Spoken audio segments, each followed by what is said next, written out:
Whenever you make a shoppable video, are you somebody that makes unique titles for each video, or are you more likely to create like a template and use the same titles basically over and over again? That's what I do. I use templates pretty much consistently, almost the same on every video.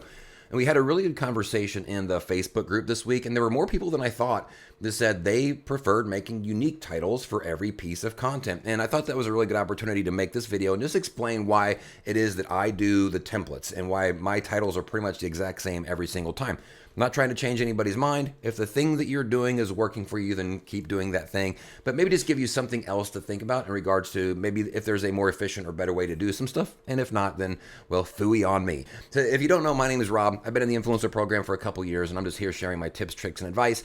These are things that I've learned along the way, both good and bad, to hopefully help you make more money in the program. So if that sounds good to you, like it's in your wheelhouse, please consider hitting the subscribe button. And if you get halfway through this video, you find that it is actually helpful in some way, maybe also hit the like button too. I do like likes, and I think that I am indeed your Amazon influencer guy. All right, let's switch this over to this page here. So obviously the upload page right here. Now, the conversation came up around this feature right here. This is a feature that I built into the Oink for Influencers toolkit that allows you to create template titles. And so basically whenever you upload a piece of content, all you have to do is you hit the button. It does most of the work for you. Ooh, I guess it'd help if I could spell it. And I'm done, right? I used to spend a lot of time trying to think of unique titles for everything. And I eventually got to this point where I thought to myself, you know what, like I'm not sending people to my storefront. So it's not like people are going to see a whole bunch of videos with the same title anyway. So like, even if they're all the exact same title, no one's really going to be paying attention because again, I'm not sending people to my storefront. Yeah, people are going to stumble upon it, but it's too low of a percentage for me to spend any time worrying about it. So when I realized that each title did not have to be unique because I was worried about people seeing 1,000 videos all with the same title, I got to the point where I was like, you know what? It's also taking me too much time to sit around and try to think of unique titles for every single piece of content that I do. Whenever I can just standardize them and make a small edit like I just did right here and achieve the exact same thing as I would have spending time thinking of a totally unique title. And that's the number one argument that I hear whenever people say, well, here's why I do unique, is because I don't want all my titles to be the same. But that phrase right there, I don't want all my titles to be the same. Why not? Because if you're not sending people to your storefront, right, which is where all the titles, somebody would look at them and they'd say, all these titles are going to be the same. If you're not sending people to your storefront, where else are they going to see that? Like, where are they going to see that all your titles are the same? They're really not going to if you're not sending people to your storefront or you're not doing much off-site stuff. You know what they're going to see? They're going to see this. They're going to see your individual video on a specific product, just like, so here's mine right here, you know, and it's the same title I use on a lot of my stuff, except I made these studio headphones, I made the little edit at the end to make it unique enough. What I didn't do here is I didn't spend any time thinking about making it unique. I didn't spend any time thinking about, well, I hope this is different from my other videos. I clicked the button, put the default template in there, added the 2 words on at the end, and I sent it. So that's the first thing I wanted to mention is if you're concerned about how it looks, the perception from people that they're going to see all these videos together and they're going to be weirded out by it, I think the majority of the shoppers are never going to your storefront. If you're not sending them there intentionally, again, for offsite, some people might be doing that. In those cases, I do think that unique content or unique titles is important. But if you're not doing that, think about it more in terms of how is this going to look in a carousel? When you're competing against other influencers, not against competing against your own storefront, right? That's what people are thinking. I got to make unique content because you're putting it up against your other content in your storefront.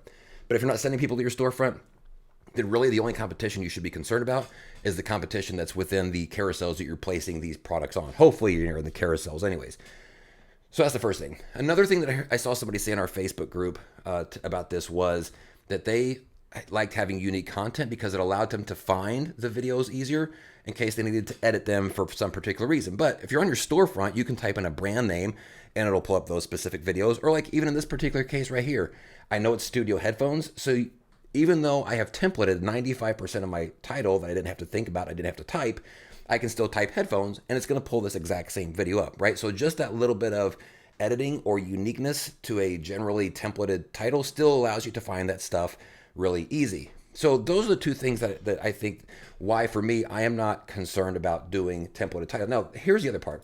For me, it really came down to an efficiency issue because at the end of the day, it doesn't really matter if you're doing a unique title or if you're doing a templated title, like I just showed you here with a little bit of zazz on the end of it. You still got a title at the end of it that is typically, hopefully, appearing in carousels, competing against other titles for that potential click.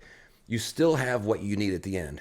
For me, it's about what is happening up to that point. I felt like I was spending too much time trying to be unique and trying to come up with something that was specific to this particular product, completely specific to this particular product. And in the end, it was still getting me the exact same result, which was, okay, it's just a title in the carousel. Because again, I wasn't sending people to my storefront, right? At some point, I'm like, okay, why am I trying to make it unique comparative to all my other videos when nobody else is seeing all my other videos together? They're just seeing the one product within the carousel. Whenever you kind of rephrase it like that and you go, oh, I can spend more time doing product research. I can spend more time uploading or editing or whatever the case is. I can not have to spend that time thinking through every single piece of content that I've done and just standardize that process and make it more efficient. I still get the title at the end. I still put a little bit of uniqueness on the end because I changed the title or somewhere in there. But if you can standardize the majority of your title creation, you still get the title that you want. You still get a little bit of uniqueness, and you save that time and can apply that time and energy towards something else that maybe is a little bit more beneficial. So that's ultimately where I am at. Now, again, if you are somebody that you're succeeding and doing well with not standardizing and making the unique individual things, then maybe I can learn something from you guys, right? And maybe I'm missing something in that particular case. This is just kind of where I'm at. I've always been a big fan of people should do whatever's working for them. And all I have here is opinions and thoughts and just giving you something else to chew on. So I'm curious to hear y'all's thoughts on this. I don't think there's any right or wrong way to do any of this stuff if you're seeing the results that you want. And hopefully, if you are winning, or sometimes even if I'm losing, I can share some stuff and hopefully help all of us win a little bit better. So let me know what you guys think. Again, I'll put a link to the extension down below. And yeah, looking forward to you guys' comments on this. It should be an interesting one. As always, we'll see you on the next video. Peace out.